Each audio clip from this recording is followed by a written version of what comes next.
the white power structure today is just as much interested in perpetuating slavery as the white power structure was 100 years ago, only now they use modern methods of doing so.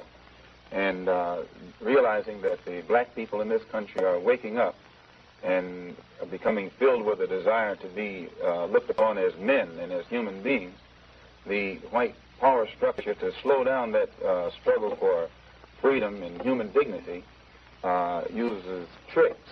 100 years ago they could do it with chains.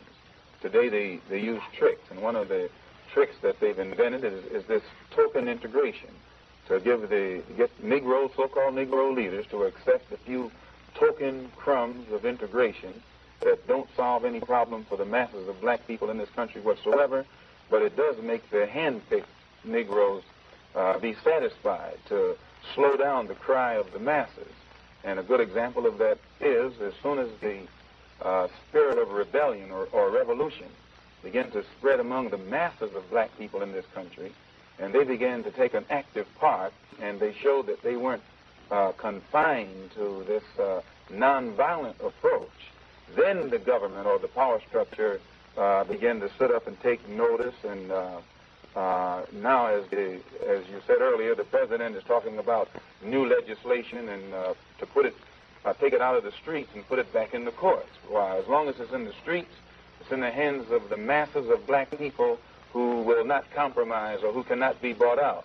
But when you put it back in the courts, then that puts it back into the hands of the hand-picked Negro leaders, who will allow the judges and the other persons that are involved in this white power structure to slow them down. It's only a trick.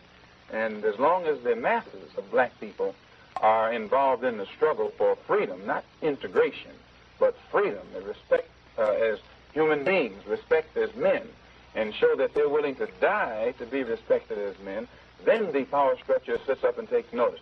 But as long as this mass element is led, and when I say led, I use led in quotes, actually contained by Uncle Tom Negro leaders who hold them back, who tell them turn the other cheek, and things like that, then the white power structure isn't worried at all.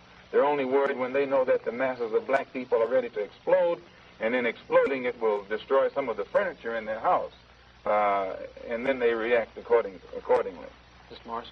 Well, I believe that the dominant interests in our society, which are white, of course, are extremely worried that their system will be seriously damaged.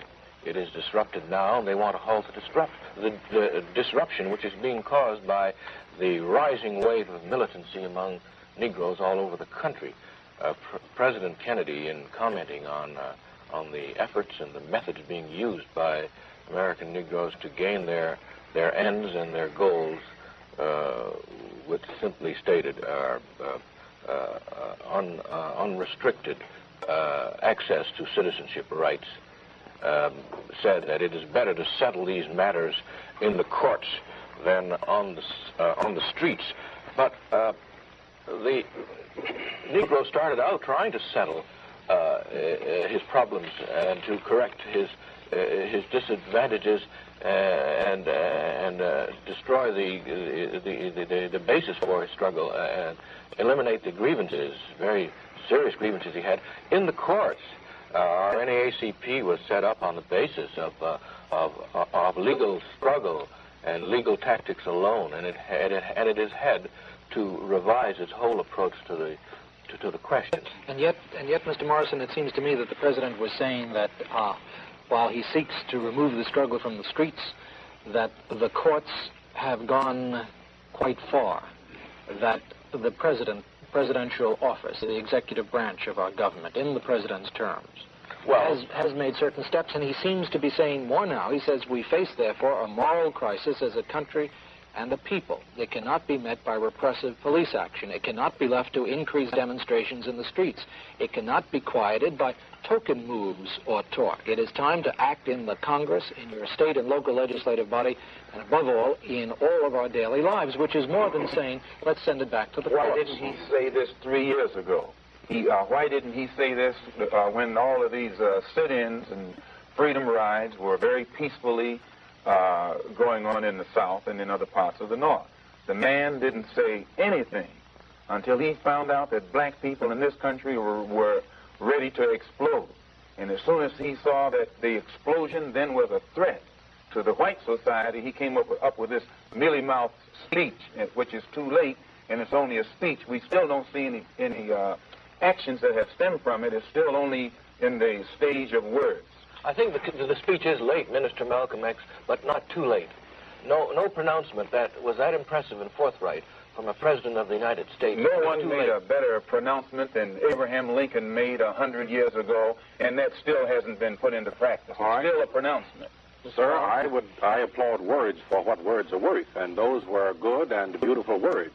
Now we want to see the president follow up these words with deeds, because we will judge him in the next election. We will judge the entire administration, not by the beauty of the words which they uttered, nor the soundness of those words. We will judge them by what they do.